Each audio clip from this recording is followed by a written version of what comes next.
Ces images qui ont beaucoup fait réagir, 2 enquêtes de l'IGPN ont été ouvertes ce week-end. Ces vidéos où l'on voit notamment un policier qui frappe un manifestant déjà au sol. C'était samedi à Paris. Emmanuel Macron et Christophe Castaner avaient pourtant rappelé la semaine dernière le devoir d'exemplarité des forces de l'ordre. Anne-Sophie Châtenay.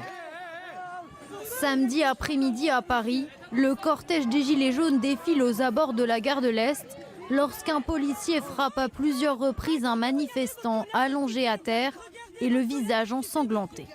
Le procureur de la République a ouvert une enquête pour violence volontaire par personne dépositaire de l'autorité publique, enquête confiée à l'inspection générale de la police des polices. Sur cette autre vidéo tournée par nos confrères de l'AFP au même endroit, l'homme crie alors qu'un représentant des forces de l'ordre fait pression sur son bras avec son genou pour tenter de le menotter. À l'enquête judiciaire s'ajoute une enquête administrative. Le préfet de police Didier Lallement demande que toute la lumière soit faite sur cette affaire. Samedi, au cours du rassemblement, le climat s'est tendu à plusieurs reprises entre manifestants et forces de l'ordre. Il y a quelques jours à peine, le ministre de l'Intérieur, Christophe Castaner, a rappelé aux policiers leur devoir d'exemplarité. Mardi dernier, Emmanuel Macron a quant à lui demandé que des propositions rapides soient faites pour améliorer la déontologie des forces de l'ordre.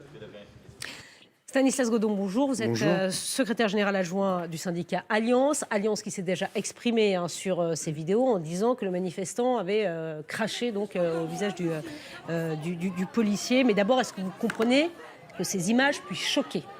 Je vais d'abord les expliquer. Mais est-ce que vous comprenez d'abord qu'elles puissent choquer ? On ne peut les comprendre que si on connaît toute l'histoire. Mais vous comprenez si vous qu'elles ne puissent comprenez... choquer, si- Stanislas Non. C'est Non, très vous important comprenez ce pas que qu'elles je puissent suis en train de dire, parce qu'il y a eu des commentaires depuis 2 jours qui ont stigmatisé les policiers, alors que personne ne savait réellement ce qui s'était passé ce jour-là.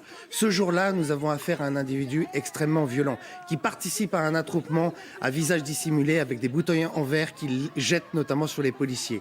Lorsque les policiers l'écartent du cœur de la manifestation, du cœur notamment de l'acte de rébellion, et qu'ils le mettent à l'écart, le collègue se penche sur justement cet individu, il voit qu'il est blessé et il lui demande « montrez-moi votre plaie afin que je puisse la soigner » alors qu'on vient d'appeler notamment les sapeurs-pompiers. Et là, que se passe-t-il ? L'individu crache du sang effectivement au visage du collègue qui avait relevé la visière. Que se passe-t-il ? Il a du sang dans la bouche, le collègue. Vous imaginez à ce moment-là déjà ce qui se passe dans la tête du policier, du sang sur le visage et dans la bouche. Et là, l'individu racle à nouveau sa gorge et dit « j'ai le sida, je vais te crever ». Voilà comment ça s'est passé. Et là, que se passe-t-il ? Le collègue met effectivement une gifle pour éviter qu'il prenne de nouveau un crachat de sang. Une gifle. Ensuite, une gifle.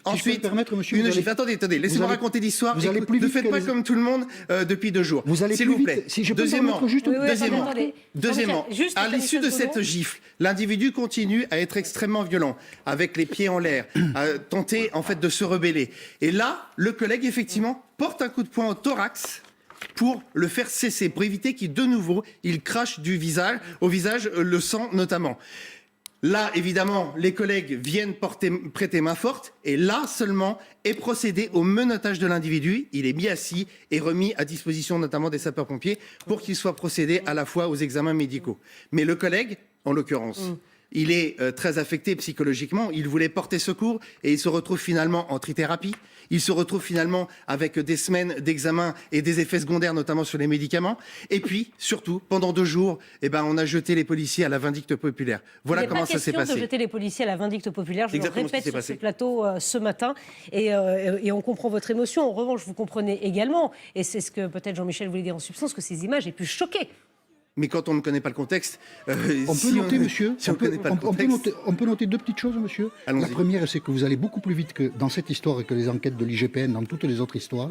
C'est très bien que vous éclaircissiez comme ça, mais il faudrait le faire à propos de toutes les histoires. Et puis, si vous avez des explications pour le croche-pied qui a ému tout le monde aussi, vous nous les donnerez à l'occasion. Ça, c'est une autre histoire. Ça, c'est une autre histoire. Là, vous mélangez un peu tout. Et justement, là, vous donnez du crédit, notamment aux condamnations dans les réseaux sociaux et les tweets. Et ça, c'est quand même, franchement, un peu moyen. On vous a entendu, Stanislas Godon, apporter effectivement des précisions sur le déroulement des faits. Il y a 2 enquêtes, effectivement, de la police des polices qui sont ouvertes et qui tranchera. Merci beaucoup, en tout cas, ce matin, d'être venu sur le plateau de la matinale LCI.